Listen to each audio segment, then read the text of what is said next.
नमस्कार, आप देख रहे हैं न्यूज 18 राजस्थान। आपके साथ मैं हूं आसिफ खान। शुरू करते हैं फास्ट खबरों का सिलसिला।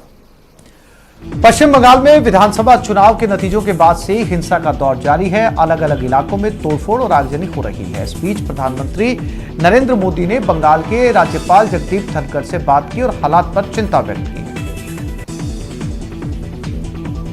पीएम मोदी से नौसेना प्रमुख करमबीर सिंह ने कोरोना के हालात पर मुलाकात की। कोरोना काल में नौसेना की भूमिका के बारे में बताया।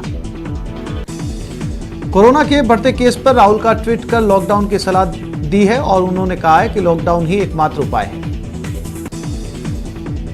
भारत में कोरोना संकट पर अमेरिका लगातार मदद कर रहा है। लंदन में दोनों देशों के विदेश मंत्रियों की मुलाकात हुई। इस दौरान वैक्सीन, ऑक्सीजन, रेमडेसिविर पर चर्चा हुई। बंगाल में ऐतिहासिक जीत के बाद टीएमसी चीफ ममता बनर्जी एक बार फिर विधायक दल की नेता चुन ली गई। ममता 5 मई यानी कल मुख्यमंत्री पद की शपथ लेंगी। तमिलनाडु में डीएमके गठबंधन के नेता एमके स्टालिन 7 मई को मुख्यमंत्री के तौर पर शपथ लेंगे। 68 वर्षीय एमके स्टालिन पहली बार 14 साल की उम्र में पार्टी के लिए वोट मांगते हुए दिखाई दिए। स्टालिन के पिता करुणानिधि 5 बार राज्य के मुख्यमंत्री रह चुके हैं। जेपी नड्डा आज बंगाल दौरे पर हैं। नड्डा कोलकाता के आसपास के उन जिलों में जाएंगे जहां बीजेपी के कार्यकर्ताओं की हत्या की गई और मारपीट की गई। इसके अलावा नड्डा के नेतृत्व में बीजेपी एक धरना भी देगी। पेट्रोल डीजल एक बार फिर महंगा हुआ। 18 दिन के बाद पेट्रोल डीजल पर 15 से 20 पैसे बढ़ गए। जयपुर में पेट्रोल 96 रुपये 94 पैसे और डीजल 79 रुपये 41 पैसे लीटर हो चुका है। यूपी पंचायत चुनाव में बीजेपी को सियासी तौर पर बड़ा झटका लगा है। अयोध्या से लेकर मथुरा और काशी समेत प्रदेश भर में सपा ने बीजेपी को करारी मात दी। कोरोना पर सिटी स्कैन पर एम्स निदेशक रणदीप गुलेरिया ने कहा कि माइल्ड इन्फेक्शन में सिटी स्कैन की जरूरत नहीं, होम आइसोलेशन में रहने पर यह जरूरी नहीं है। दिल्ली में जारी कोरोना की दूसरी लहर के बीच मुख्यमंत्री अरविंद केजरीवाल ने बड़ा ऐलान किया। दिल्ली में अगले 2 महीने तक सभी राशन कार्ड धारकों को मुफ्त में राशन दिया जाएगा। अरविंद केजरीवाल ने कहा कि दिल्ली में जितने भी ऑटो चालक, टैक्सी चालक हैं, उन सभी को 5-5 हजार रुपए की आर्थिक मदद दी जाएगी। बंगाल चुनाव परिणाम के बाद ममता बनर्जी पर कंगना रनौत ने टिप्पणी की थी, जिसके बाद उनका ट्विटर अकाउंट सस्पेंड कर दिया गया। जम्मू कश्मीर के पूर्व गवर्नर जगमोहन मल्होत्रा का निधन हो गया। 94 साल की उम्र में उनका निधन दिल्ली में हो गया। जगमोहन मल्होत्रा कुछ दिनों से बीमार चल रहे थे। पीएम मोदी ने उनके निधन पर दुख जताया। कोरोना के चलते आईपीएल को टाला गया। शाह और अमित मिश्रा कोरोना पॉजिटिव पाए गए, जिसके बाद यह फैसला लिया गया है। एयर इंडिया के पायलटों ने फ्लाइंग क्रू को प्राथमिकता के आधार पर कोरोना से बचाव के प्रबंध न करने पर उड़ान बंद करने की धमकी दी। पायलट्स ने एयर इंडिया प्रबंधन को चिट्ठी लिखते हुए पायलट्स को वैक्सीन लगाने की मांग की। दिल्ली में कोरोना की बेकाबू रफ्तार के बीच ऑक्सीजन की किल्लत भी जारी है। मंगलवार को एक बार फिर हाईकोर्ट में इस मसले पर सुनवाई हुई। दिल्ली हाईकोर्ट ने एक बार फिर ऑक्सीजन की किल्लत को लेकर केंद्र सरकार को फटकार लगाई है। बिहार में सीएम नीतीश ने लॉकडाउन का ऐलान किया। बिहार में 15 मई तक लॉकडाउन लगाया गया। देश भर में 24 घंटे में 3,57,229 नए मामले सामने आए और एक दिन में 3,449 लोगों की मौत हुई। मरुधरा में कोरोना की दूसरी लहर का कहर जारी है। 24 घंटे में 17,296 नए कोरोना केस मिले। वहीं 24 घंटे में 154 मरीजों की मौत हुई। जयपुर में चित्तौड़गढ़ सांसद सीपी जोशी आज चिकित्सा मंत्री रघु शर्मा से मिले। उन्होंने उदयपुर संभाग में बढ़ते कोरोना के केसों को लेकर चर्चा की और ऑक्सीजन, रेमडेसिविर और दवाओं की उपलब्धता सुनिश्चित करवाने की मांग रखी। सांसद डॉक्टर मनोज राजौरिया ने सर्किट हाउस धौलपुर में आज प्रेस वार्ता की। सांसद ने कहा कि केंद्रीय मंत्री हर्षवर्धन और प्रधानमंत्री से राजस्थान के लिए ऑक्सीजन और इंजेक्शन की सप्लाई बढ़ाने की मांग की थी, जिसके बाद राजस्थान में सप्लाई बढ़ा दी गई। उन्होंने बताया कि राज्य सरकार धौलपुर को पर्याप्त अनुपात में इंजेक्शन, दवाएं और ऑक्सीजन उपलब्ध नहीं करा पा रही, जिससे मरीज परेशान है। उन्होंने राज्य सरकार पर आरोप लगाते हुए कहा कि राज्य सरकार कोरोना संक्रमण को रोकने में विफल है। हैदराबाद के नेहरू जूलॉजिकल पार्क के 8 शेर कोरोना पॉजिटिव पाए गए। हालांकि जूलॉजिकल पार्क के निदेशक सिद्धानंद कुरकुरे ने न तो इस खबर की पुष्टि की, न ही इनकार किया।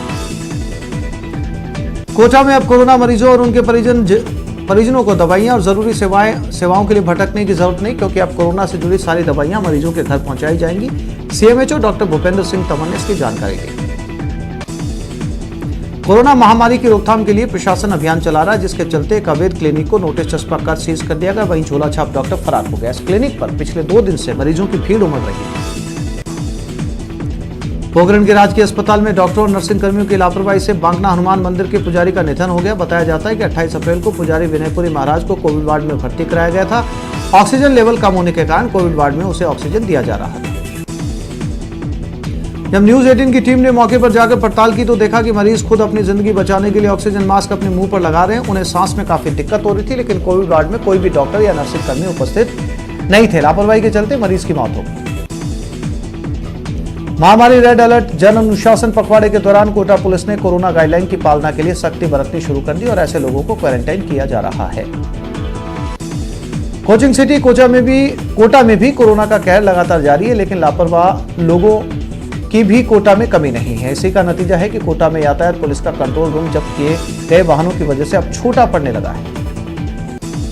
यातायात पुलिस लगातार अनुशासन पखवाड़े के तहत गाइडलाइन की पालना नहीं करने वालों के खिलाफ कार्रवाई करते हुए वाहनों को भी जब्त कर रही है और चालान भी बड़ी संख्या में काटे जा रहे हैं। कोटा में इन दिनों करीब 5,500 वाहन चालकों के चालान काटे गए। वहीं 1300 से ज्यादा वाहनों को पुलिस ने जब्त कर लिया और पुलिस की सख्ती लगातार जारी है। कोरोना में कई सारे लोग प्लाज्मा डोनेट कर मरीजों की जान बचा रहे हैं। कोटा में 4 और युवाओं ने प्लाज्मा डोनेट कर मानवता की मिसाल पेश की, जिससे 8 कोरोना पीड़ित मरीजों को नई जिंदगी मिलेगी। प्लाज्मा डोनेट करने वाले युवाओं ने दूसरे लोगों से भी आगे आने की अपील की। अजमेर के मित्तल हॉस्पिटल में ऑक्सीजन संकट टल गया। अस्पताल प्रशासन को जिला प्रशासन ने 50 ऑक्सीजन सिलेंडर उपलब्ध करवाए। साथ ही मित्तल हॉस्पिटल के लिए हरियाणा के पानीपत से ऑक्सीजन टैंकर भी रवाना हो गया, जो आज शाम तक पहुंच जाएगा।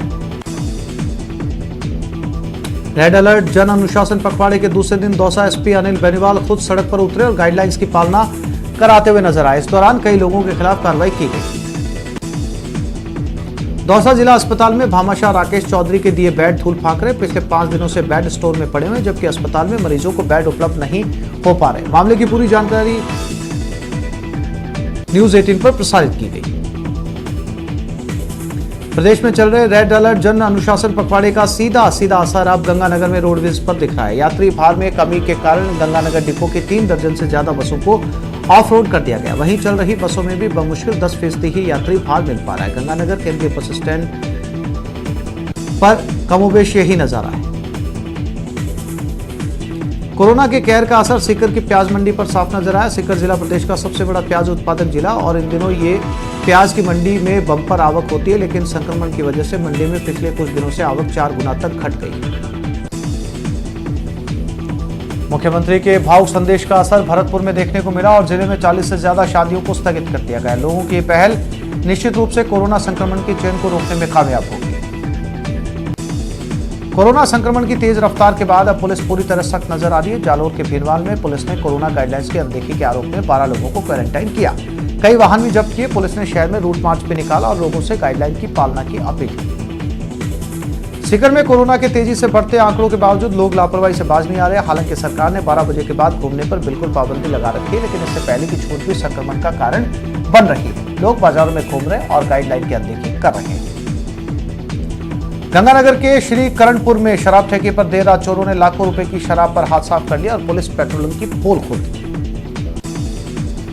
प्रतापगढ़ के अरनोद और परसोला कस्बे में रेड अलर्ट जन अनुशासन पखवाड़े के तहत पुलिस की ओर से पैदल मार्च निकाला गया। इस दौरान लोगों से मास्क लगाने और अनावश्यक घरों से बाहर ना निकलने की अपील की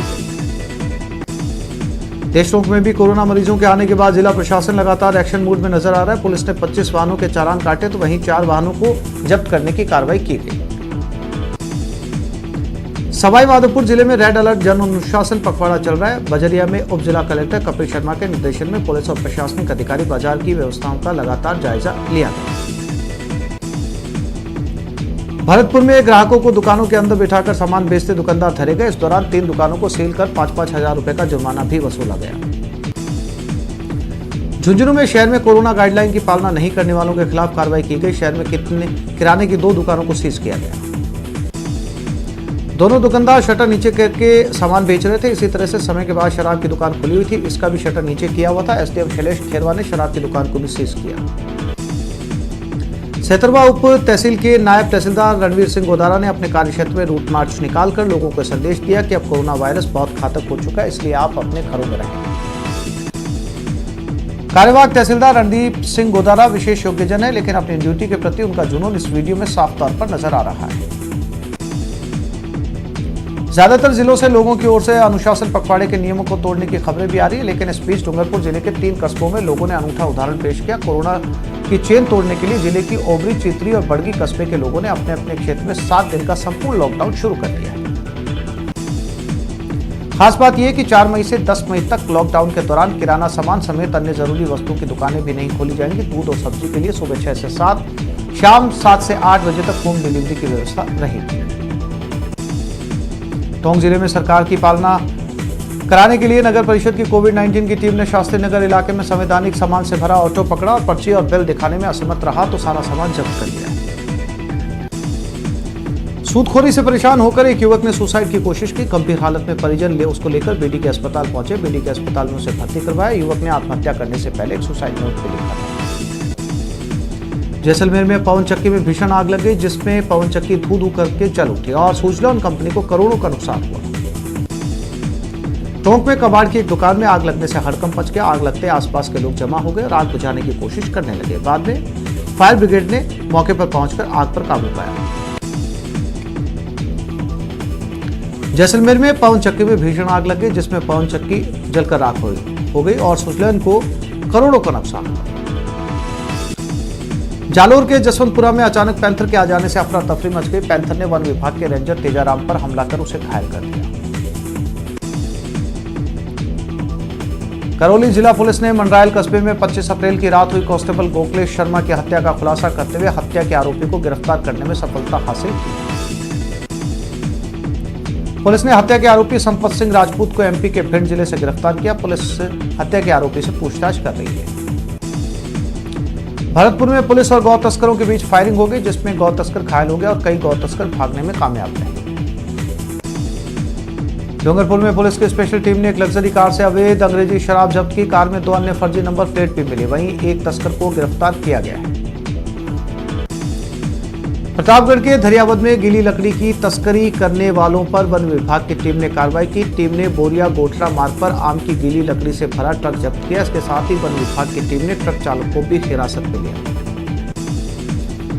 झुंझुनू के सूरजगढ़ में ऐसे ही 2 झोलाछाप डॉक्टरों के खिलाफ कार्रवाई करते हुए तहसीलदार सतीश राव थानाधिकारी ने क्लिनिक बंद करवाए और जांच के निर्देश दिए। धौलपुर में एक दरिंदे ने 8 साल की मासूम के साथ दुष्कर्म किया। बताया जाता है कि आरोपी ने मासूम को बगीचे से जबरदस्ती उठा लिया और उसके साथ दरिंदगी की। पीड़ित के घर वालों ने आरोपी को पकड़ लिया और उसकी जमकर पिटाई की। भीलवाड़ा चित्तौड़गढ़ हाईवे पर रेड अलर्ट। लॉकडाउन में पेट्रोल पंप पर बाइक में पेट्रोल नहीं भरने से गुस्साए बदमाशों ने कर्मियों को लाठियों से जमकर पीटा। आक्रोशित बदमाशों ने पेट्रोल भरने की मशीन पर भी लाठियों से वार किया। हनुमानगढ़ के कलेक्ट्रेट में आज सुबह उस समय हड़कंप मच गया जब एक युवक पेड़ पर चढ़ गया। युवक ने अधिकारियों पर सुनवाई नहीं करने के आरोप लगाए। करौली के हिंडौन सिटी में एसीबी की बड़ी कार्रवाई करते हुए 5000 की रिश्वत लेते पटवारी को गिरफ्तार किया गया। डूंगरपुर में पुलिस की स्पेशल टीम ने एक लग्जरी कार से अवैध अंग्रेजी शराब जब्त की। कार में 2 अन्य फर्जी नंबर प्लेट भी मिले। वहीं एक तस्कर को गिरफ्तार कर लिया गया है। जैसलमेर में पवन चक्की में भीषण आग लग गई, जिससे पवन चक्की धू-धू करके जल उठी और करोड़ों का नुकसान हुआ। हनुमानगढ़ के कलेक्ट्रेट में आज सुबह उस समय हड़कंप मच गया जब एक युवक पेड़ पर चढ़ गया। युवक ने अधिकारियों पर सुनवाई नहीं करने के आरोप लगाए। युवक के पेड़ पर चढ़ने की सूचना पर जंक्शन पुलिस कलेक्ट्रेट पहुंची। युवक को समझाने की कोशिश की। जंक्शन पुलिस के अनुसार युवक खेत के रास्ते का विवाद बता रहा था। भीलवाड़ा चित्तौड़गढ़ हाईवे पर रेड अलर्ट। लॉकडाउन में पेट्रोल पंप पर बाइक में पेट्रोल नहीं भरने से गुस्साए बदमाशों ने कर्मियों को लाठियों से जमकर पीटा। आक्रोशित बदमाशों ने पेट्रोल भरने की मशीन पर भी लाठियों से वार किया। देश